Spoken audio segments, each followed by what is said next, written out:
अभी हम मूल अधिकार को पढ़ने वाले हैं।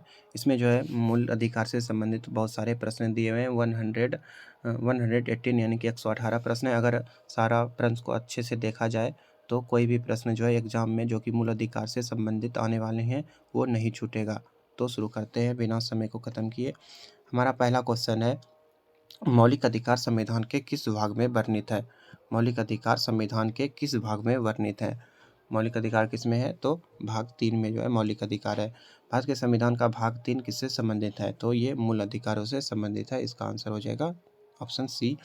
मूल अधिकारों को सर्वप्रथम किस देश में संवैधानिक मान्यता प्रदान की गई? मूल अधिकारों को सर्वप्रथम किस देश में संवैधानिक मान्यता प्रदान की गई? तो इसका आंसर हो जाएगा संयुक्त राज्य अमेरिका में। भारत के नागरिकों के मौलिक अधिकार का वर्णन किसमें है? तो भाग 3 में है और संविधान के 12 से 35 तक में, संविधान के अनुच्छेद 12 से 35 तक में जो है मूल अधिकार दिया गया है। डॉक्टर भीमराव अंबेडकर ने भारतीय संविधान के किस भाग को सर्वाधिक आलोकित भाग कहा है? किस भाग को जो है सर्वाधिक आलोकित भाग कहा है डॉक्टर भीमराव अंबेडकर ने? इसका आंसर हो जाएगा भाग 3 को। मूल अधिकार मूल कहलाते हैं क्यों? मूल अधिकार को मूल कहा जाता है, क्यों कहा जाता है? तो इसका आंसर हो जाएगा मानव के प्राकृतिक और अपरिहार्य अधिकार इसमें दिए गए हैं। क्वेश्चन नंबर 7, भारतीय संविधान के भाग 3 में कुल कितने अनुच्छेदों में से मूल अधिकार का वर्णन है? टोटल मूल अधिकार वाले कितने अनुच्छेद है? तो इसका आंसर हो जाएगा 24 अनुच्छेद हैं। प्रारंभ में कितने मौलिक अधिकार दिए गए थे? प्रारंभ में जो है 7 मौलिक अधिकार दिए गए थे। वर्तमान में भारतीय नागरिकों को कितने मौलिक अधिकार प्राप्त है? तो इसका वर्तमान में अभी जो है 6 मौलिक अधिकार है। एक संपत्ति के अधिकार को जो है अब हटा दिया गया है और संपत्ति के अधिकार को हटा के कानूनी अधिकार बना दिया गया है। भारत के संविधान में मौलिक अधिकार को कहाँ से लिया गया था? तो इसका आंसर हो जाएगा, ये जो है मूल संविधान का ही हिस्सा है। भारतीय संविधान में न्यायपालिका में कौन परिवर्तनीय है? भारतीय संविधान में न्यायपालिका में कौन परिवर्तनीय है? इसका आंसर हो जाएगा मूल अधिकार। मूल अधिकार जो है परिवर्तनीय है। मौलिक अधिकारों को लागू करने का दायित्व है किसके पास है? मूल अधिकार को लागू करने का दायित्व, तो इसका आंसर हो जाएगा उच्चतम न्यायालय और उच्च न्यायालय, ये दोनों पे जो है सही हो जाएगा, यानी कि उपयुक्त दोनों पर हो जाएगा। मौलिक अधिकार का निलंबन कौन करता है? मौलिक अधिकार का निलंबन कौन कर सकता है? तो इसका आंसर हो जाएगा राष्ट्रपति।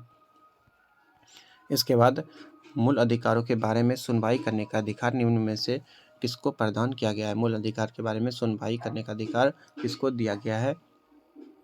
तो इसका आंसर क्या होगा? इसका आंसर हो जाएगा सर्वोच्च न्यायालय। संविधान में उद्घोषित मौलिक अधिकारों में संशोधन किया जा सकता है, केवल किसके द्वारा किया जा सकता है? मौलिक अधिकार में संशोधन किसके द्वारा किया जा सकता है? इसका आंसर हो जाएगा संसद के द्वारा। भारतीय नागरिकों को प्रदान किए गए मूल अधिकारों को जो है निलंबित किया जा सकता है। आपातकाल की स्थिति में जो है मूल अधिकार निलंबित हो जाता है। निम्नलिखित में से कौन से मामले उच्च न्यायालय तथा उच्चतम न्यायालय की अधिकारिता में आते हैं? निम्नलिखित में से कौन से मामले उच्च न्यायालय तथा उच्चतम न्यायालय की अधिकारिता में आते हैं? तो इसका आंसर हो जाएगा मूल अधिकार का प्रवर्तन। भारतीय संविधान के अंतर्गत मूल अधिकारों का संरक्षक कौन होता है? मूल अधिकारों का संरक्षक किसको कहा जाता है? इसका आंसर हो जाएगा, इसका आंसर क्या होगा? मूल अधिकारों का संरक्षक किसको कहा जाता है? इसका आंसर हो जाएगा न्यायपालिका। ये क्वेश्चन एसएससी 2023 में पूछा गया है। इसमें बहुत सारे पूछे हुए प्रश्न दिए गए हैं, तो सभी प्रश्नों को ध्यान से देखें। बार बार देखने से जो है आपको सारे प्रश्न याद हो जाएंगे। मौलिक अधिकार के निलंबन का आदेश कौन दे सकता है? मौलिक अधिकार के निलंबन का आदेश कौन दे सकता है? मौलिक अधिकार के निलंबन का आदेश जो है राष्ट्रपति दे सकता है। मूल अधिकारों पर आवश्यक प्रतिबंध लगाने का अधिकार किसको है? मूल अधिकार पर आवश्यक प्रतिबंध लगाने का अधिकार किसके पास होता है? तो इसका आंसर हो जाएगा संसद के पास होता है। मौलिक अधिकारों का प्रमुख उद्देश्य क्या है? मौलिक अधिकार का प्रमुख उद्देश्य क्या है? तो इसका आंसर हो जाएगा व्यक्तिगत स्वतंत्रता को सुनिश्चित करना। मूल अधिकारों को परिवर्तित करने की शक्ति किसके पास होती है? मूल अधिकारों को परिवर्तित बदलने की शक्ति ये किसके पास होती है? तो उच्चतम और उच्च न्यायालय के पास। भारतीय संविधान में प्रदत्त मूलभूत अधिकारों को निलंबित करने वाली सत्ता है। मूल अधिकार को कौन निलंबित कर सकता है? इसका आंसर हो जाएगा राष्ट्रपति। भारत के मौलिक अधिकार के संबंध में भारत के मौलिक अधिकार के संबंध में निम्न व्यक्तियों पर विचार कीजिए। यहाँ पे विचार करना है कौन सा सही है। तो इसमें से कौन कौन सा सही है। तो यह राज्य की रीति के विरुद्ध एक गारंटी है, ये तो सही है। यह संविधान के भाग 3 में दिया गया है, ये भी सही है। ये सामाजिक, आर्थिक और राजनीतिक न्याय सुनिश्चित करते हैं। यह यूएसए में अधिकारों के बिल की भांति नहीं है, ये भी गलत है। सिर्फ पहला और दूसरा वाला जो है सही है। समानता का अधिकार भारतीय संविधान के किन 5 अनुच्छेदों में दिया गया है। समानता का अधिकार ये किन 5 अनुच्छेदों में दिया गया है। तो इसका आंसर हो जाएगा अनुच्छेद 14 से 18 के बीच जो है समानता का अधिकार दिया गया है। भारतीय संविधान के निम्नलिखित अनुच्छेदों में से कौन विधायन सत्ता पर पूर्ण नियंत्रण लगाता है। भारतीय संविधान के निम्नलिखित अनुच्छेदों में से कौन विधायन सत्ता पर पूर्ण नियंत्रण लगाता है। इसका आंसर क्या होगा। तो इसका आंसर हो जाएगा अनुच्छेद 14। अनुच्छेद 14।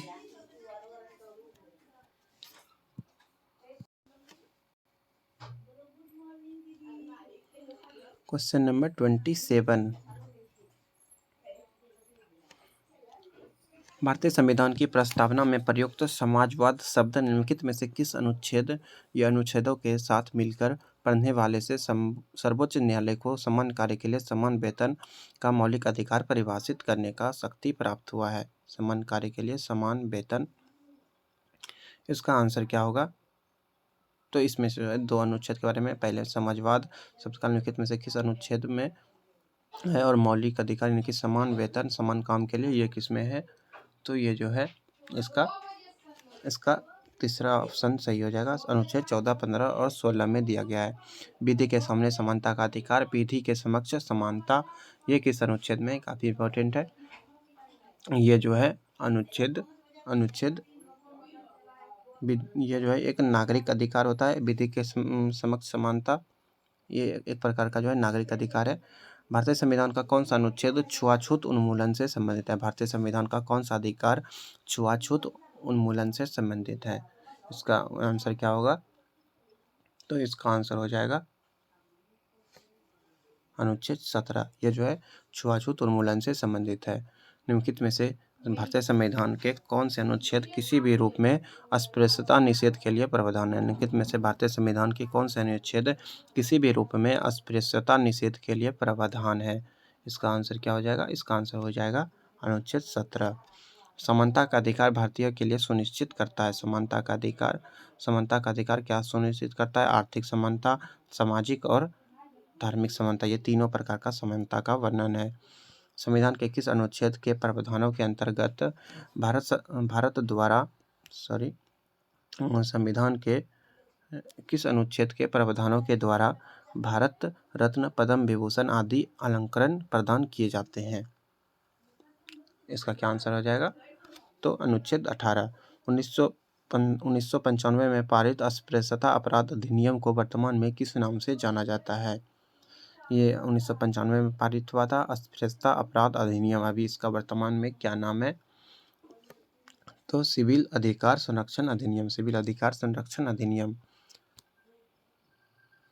धर्म आदि के आधार पर विभेद का प्रतिबंध। धर्म आदि के आधार पर विभेद का प्रतिषेध एक मूल अधिकार है जिसे किसके अधीन वर्गीकृत किया जाएगा। इसका आंसर क्या होगा। तो इसका आंसर हो जाएगा समता का अधिकार। निम्नलिखित अनुच्छेदों में से कौन भिन्न वर्ग में आता है। निम्नलिखित अनुच्छेदों में से कौन जो है भिन्न वर्ग में आता है। इसका आंसर हो जाएगा अनुच्छेद 19। भारतीय संविधान में किसमें भारतीय सर्वोच्च न्यायालय को समान कार्य के लिए समान वेतन का मौलिक अधिकार निगमन करने हेतु समक्ष किया गया है। तो इसका आंसर क्या हो जाएगा।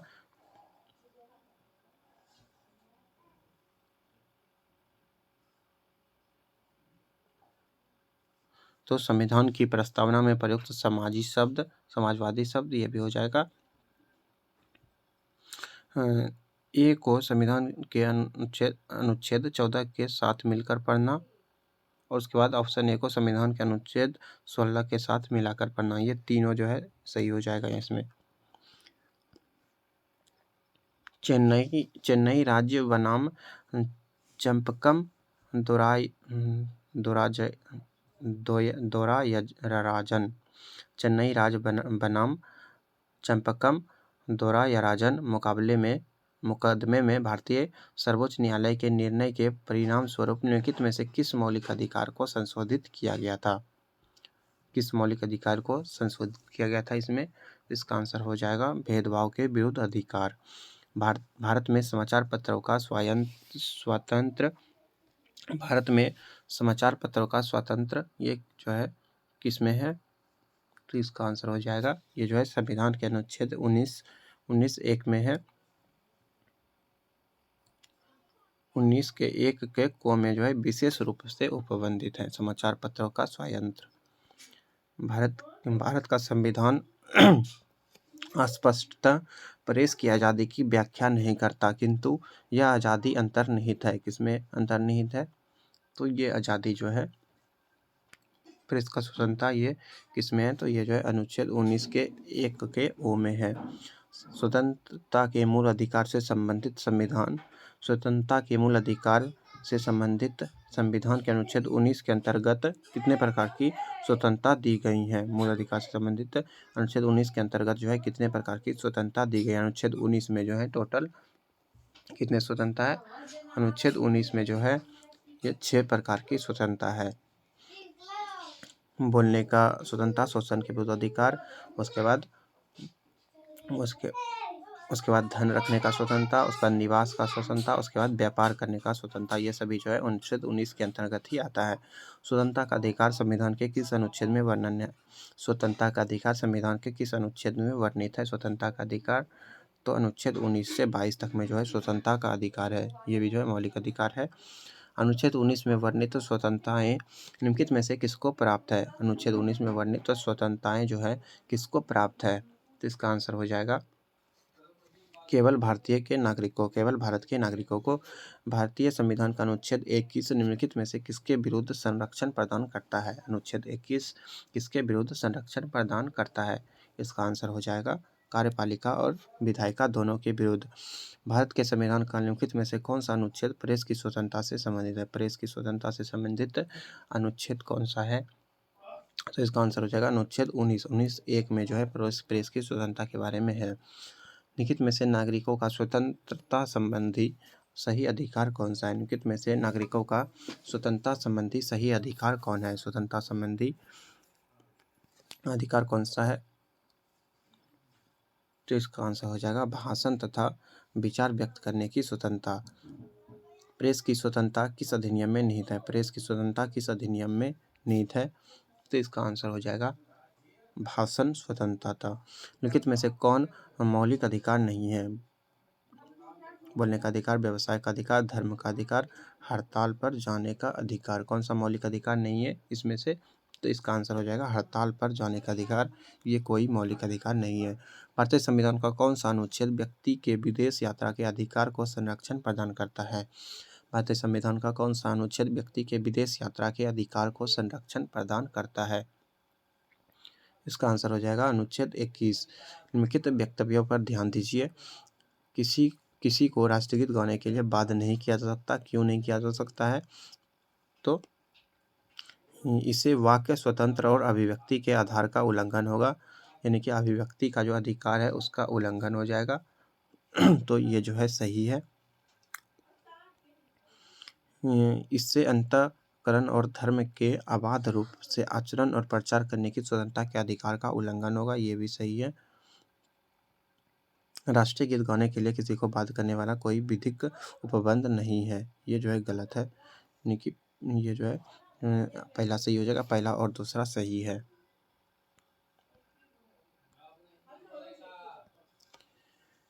निम्नलिखित में से किन्हें सर्वोच्च न्यायालय ने मौलिक अधिकार के रूप में मान्यता दी है? निम्नलिखित में से किन्हें सर्वोच्च न्यायालय ने मौलिक अधिकार के रूप में मान्यता दी है?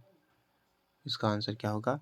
तो आवास का अधिकार, विदेश यात्रा का अधिकार और समान कार्य के लिए समान वेतन का अधिकार, ये सभी जो है मौलिक अधिकार है।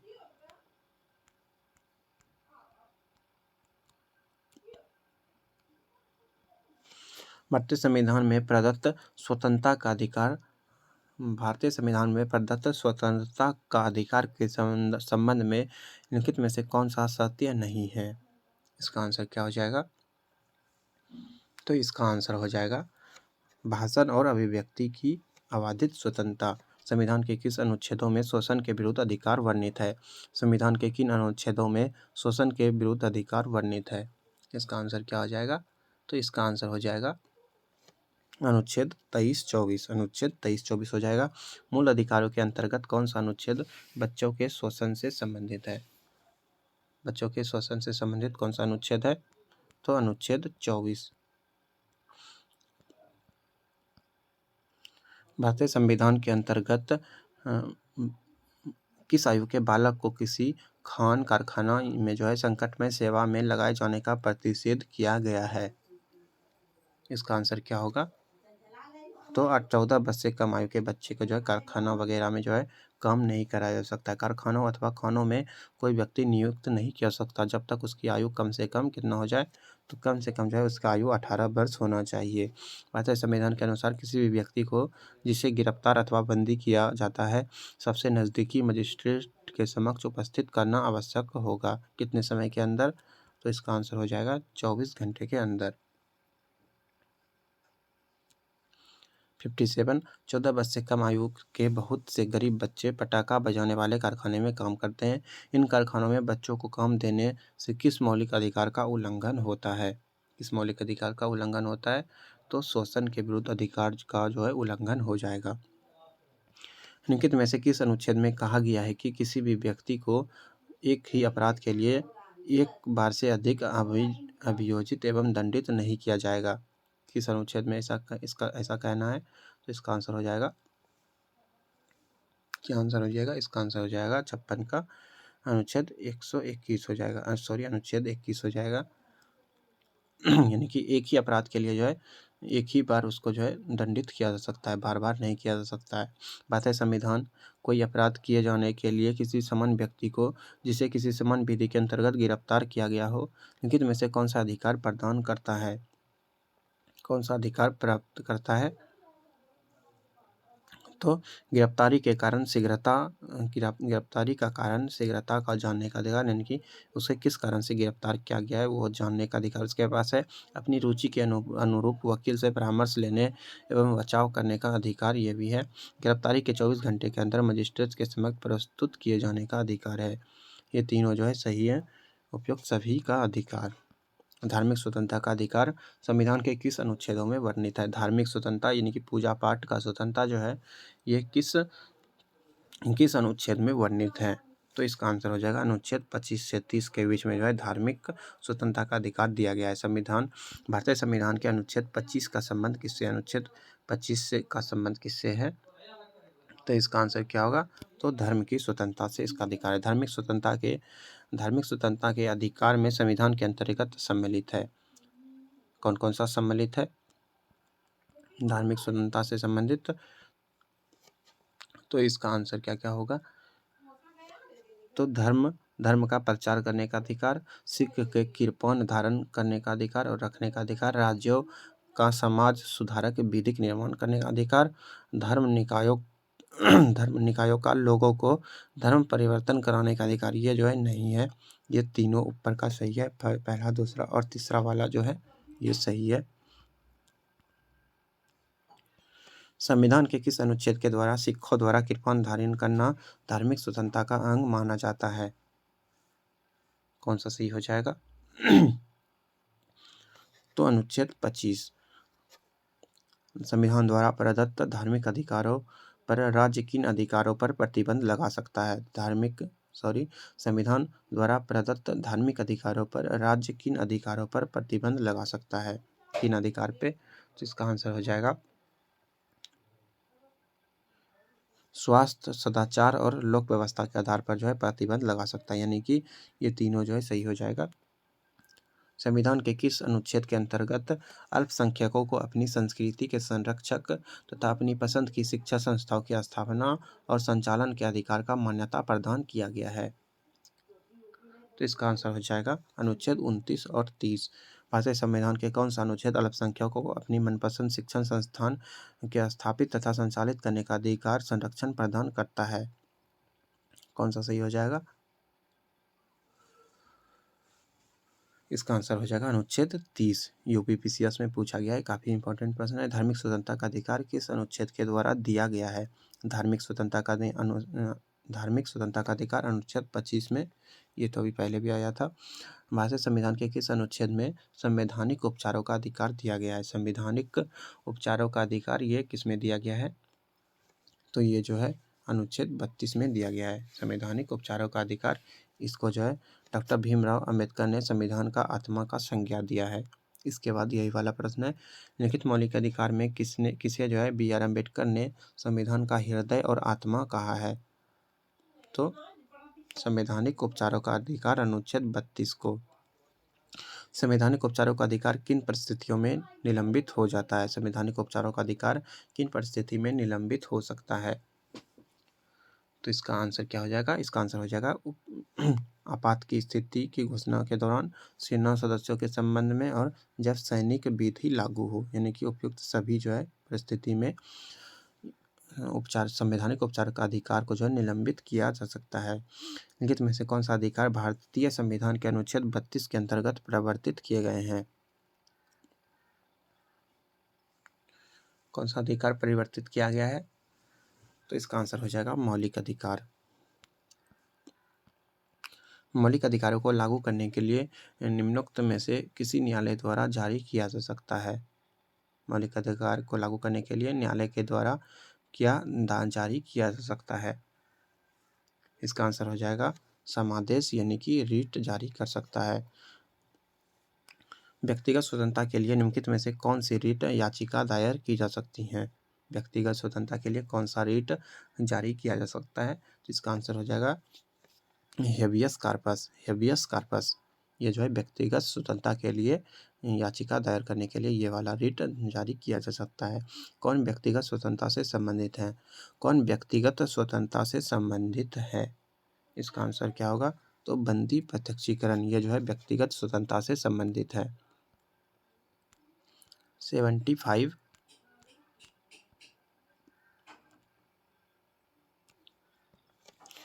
विभिन्न प्रकार के समादेश यानी कि रीट जारी करने का अधिकार सर्वोच्च न्यायालय के अतिरिक्त निम्नलिखित में से किन किन न्यायालयों को प्राप्त है?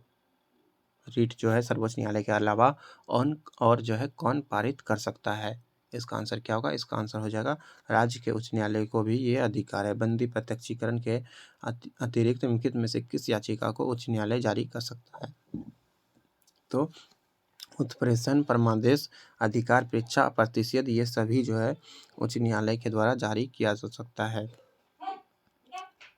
5 प्रकार का रीट जारी किया जा सकता है उच्च न्यायालय के द्वारा।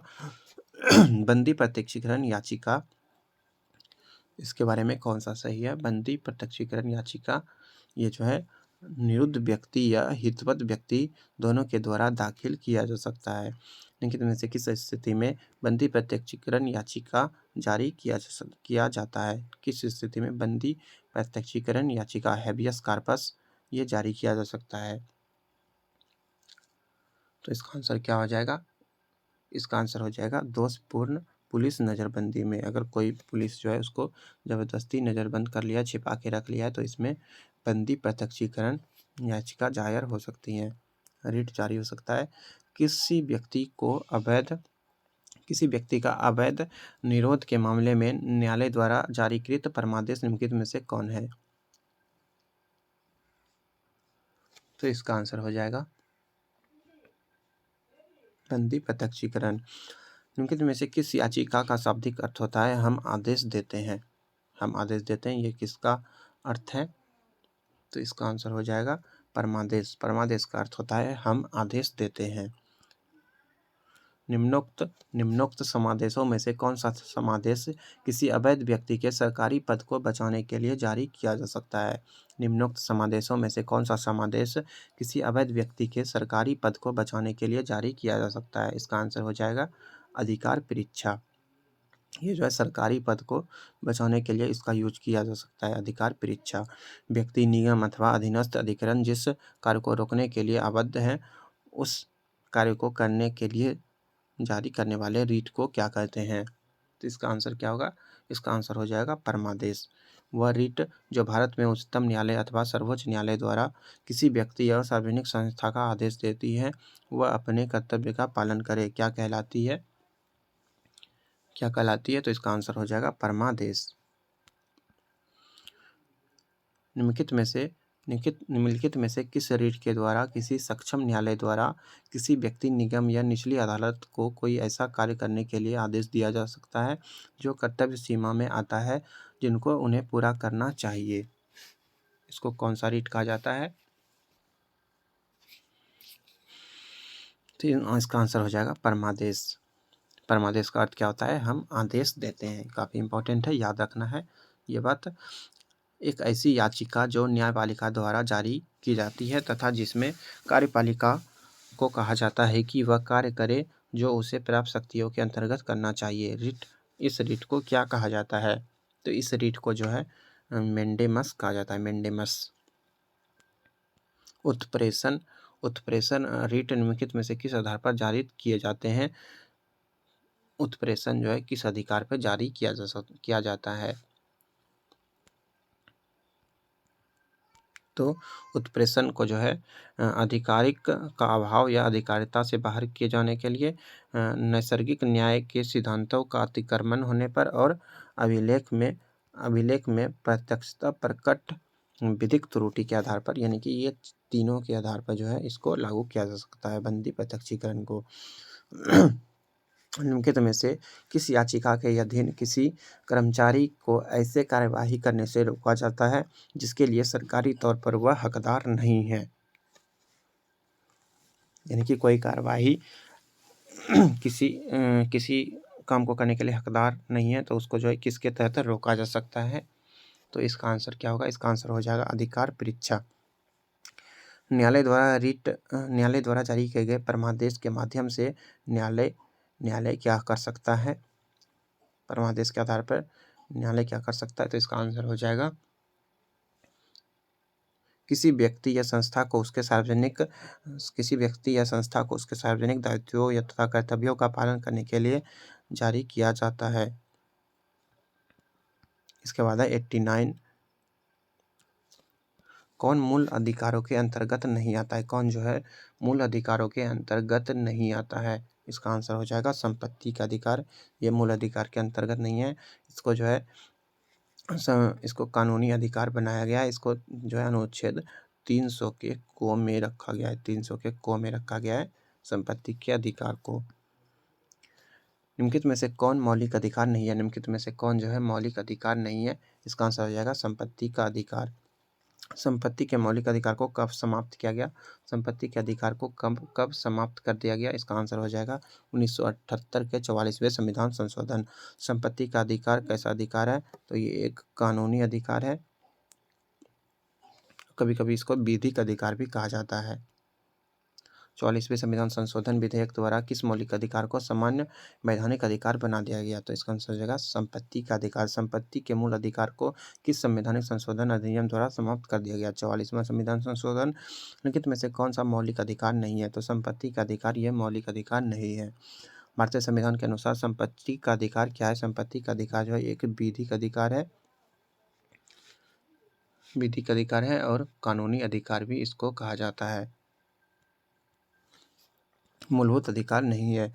संपत्ति के अधिकार को मूल अधिकार की श्रेणी से किस अनुच्छेद के अंतर्गत रखा गया? तो अनुच्छेद 300 के को में भारत के संविधान के अनुसार जो संवैधानिक अधिकार है किंतु मूलभूत अधिकार नहीं है, उसको कौन सा जो है एक संवैधानिक अधिकार है लेकिन मूलभूत अधिकार नहीं है। इसका आंसर क्या होगा? इसका आंसर हो जाएगा संपत्ति का अधिकार। यह जो है मूलभूत अधिकार नहीं है, संवैधानिक अधिकार इसको कहा जा सकता है और कानूनी अधिकार और विधिक अधिकार भी कहा जाता है। मत देने का अधिकार होता है। मत देने का अधिकार होता है। कौन सा अधिकार होता है? तो जो है एक प्रकार का नागरिक अधिकार है। सूची 1 को सूची 2 से मिलाना है। मौलिक अधिकार और अनुच्छेद। समता का अधिकार किसमें है? तो समता का अधिकार अनुच्छेद 14 से 18 के बीच है। वाक स्वतंत्रता का अधिकार, बोलने का अधिकार, ये अनुच्छेद 19 में है। धर्म की स्वतंत्रता का अधिकार, ये 25 में है। और संवैधानिक उपचारों का अधिकार अनुच्छेद 32 में है। याद रखना, ये सभी को इम्पोर्टेंट अनुच्छेद है ये सब। मौलिक अधिकार में कौन सी बात की स्वतंत्रता नहीं है? मौलिक अधिकार में कौन सी बात की स्वतंत्रता नहीं है? मौलिक अधिकार में जो है हड़ताल करने की आज़ादी नहीं है। किस वाद ने संसद को मौलिक अधिकार में संशोधन करने का अधिकार दिया? किस वाद ने मौलिक अधिकार को संसद में संशोधन करने का अधिकार दिया मौलिक अधिकार में? तो इसका आंसर हो जाएगा केशवानंद भारतीवाद। वर्तमान समय में भारतीय संविधान के अंतर्गत संपत्ति का अधिकार कैसा अधिकार है? तो संपत्ति का अधिकार जो है ये एक वैधानिक अधिकार है। इसको कानूनी अधिकार भी बोलते हैं। निम्नलिखित में से कौन सा मूल अधिकार विदेशी नागरिकों को प्राप्त नहीं है? निम्नलिखित में से कौन सा मूल अधिकार विदेशी नागरिकों को प्राप्त नहीं है? तो इसका आंसर हो जाएगा अभिव्यक्ति की स्वतंत्रता का अधिकार। ये जो है विदेशी नागरिकों को प्राप्त नहीं है। 6 वर्ष की आयु से 14 वर्ष की आयु के बीच के सभी बच्चे को शिक्षा का अधिकार, ये कौन सा अधिकार है? तो ये जो है एक मूल अधिकार है। समानता का अधिकार संविधान के किस अनुच्छेद में और किसके अंतर्गत दिया हुआ है?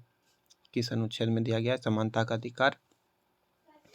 तो इसका आंसर हो जाएगा अनुच्छेद 15 में है। सॉरी, ये नहीं होगा। समानता का अधिकार तो 14 से लेके 18 तक है, यानी कि 14 हो जाएगा, 15 हो जाएगा, 16 हो जाएगा, ये तीनों सही हो जाएगा। संविधान के अंतर्गत बंदी प्रत्यक्षीकरण समादेश संविधान के अंतर्गत बंदी प्रत्यक्षीकरण समादेश जारी करने का अधिकार किसमें निहित है? बंदी प्रत्यक्षीकरण समादेश कौन जारी कर सकता है? इसका आंसर हो जाएगा उच्चतम और उच्चतम न्यायालय दोनों, यानी कि सुप्रीम कोर्ट और हाई कोर्ट दोनों जो है बंदी प्रत्यक्षीकरण रिट को जारी कर सकता है। भारतीय संविधान का कौन सा अनुच्छेद अस्पृश्यता का उन्मूलन करता है और किसी भी रूप में इसके व्यवहार का निषेध करता है? इसका आंसर क्या होगा? तो इसका आंसर हो जाएगा अनुच्छेद 17। अस्पृश्यता का अंत जो है अनुच्छेद 17 में। मौलिक अधिकार को लागू करने के लिए रीट जारी की जाती है। मौलिक अधिकार को लागू करने के लिए रीट जारी किया जाता है। किसके द्वारा रीट जारी किया सकता है? तो इसका आंसर होता है संसद के द्वारा। किसी अर्धन्यायिक सार्वजनिक अधिकारी को अपनी अनिवार्य कर्तव्य के लिए मजबूर करने के लिए उद्देश्य से उच्चतम न्यायालय द्वारा जारी किया गया रीट है। तो इसका आंसर क्या होगा? इसका आंसर हो जाएगा परमादेश। संविधान के अनुच्छेद 17 से 18 में किसका व्यवस्था है? 17-18 में क्या व्यवस्था है? तो इसका आंसर हो जाएगा 17 और 18 में जो है सामाजिक समता का व्यवस्था किया गया है। भारत में उच्चतम न्यायालय ने निम्नलिखित मामलों में से किस में माना था कि मौलिक अधिकार में संशोधन नहीं किया जा सकता है? संशोधन नहीं किया जा सकता है, ये किस मामले में माना था ऐसा? तो गोलकनाथ मामले में जो है कहा गया कि मौलिक अधिकार में संशोधन नहीं की हो सकता। लेकिन फिर केशवानंद भारतीवाद मामले में जो है इसको फिर चेंज किया गया और ऐसा माना गया कि मौलिक अधिकार में संशोधन हो सकता है। गोलकनाथ में नहीं हो सकता था, केशवानंद भारतीवाद में हो सकता था। निम्नलिखित में से कौन सा मौलिक अधिकार नहीं है? तो संपत्ति का अधिकार मौलिक अधिकार नहीं है, ये एक कानूनी अधिकार है, विधायी अधिकार है और संवैधानिक अधिकार भी कह सकते हैं। सूचना का अधिकार किस राज्य में लागू नहीं है? सूचना का अधिकार ये जो है जम्मू कश्मीर में लागू नहीं है। मौलिक अधिकार में संशोधन करने में कौन सक्षम है? मौलिक अधिकार में संशोधन करने में कौन सक्षम है? इसका आंसर हो जाएगा संसद। संसद मौलिक अधिकार में संशोधन कर सकता है। भारत के नागरिकों के मौलिक अधिकार के युक्तियुक्त प्रतिबंधों को आरोपित करने की शक्ति किसके पास है? भारत के नागरिकों को मौलिक अधिकार के युक्तियुक्त प्रतिबंधों को आरोपित करने की शक्ति किसके पास है? तो इसका आंसर हो जाएगा संसद। किसी कैदी को न्यायालय के समक्ष प्रस्तुत करवाने के लिए किस रीट की आवश्यकता होती है? किसी भी कैदी को न्यायालय के समक्ष प्रस्तुत करवाने के लिए किस रीट की आवश्यकता होती है? इसका आंसर क्या होगा? इसका आंसर हो जाएगा बंदी प्रत्यक्षीकरण। मौलिक अधिकार का जो है सारा प्रश्न समाप्त हो चुका है।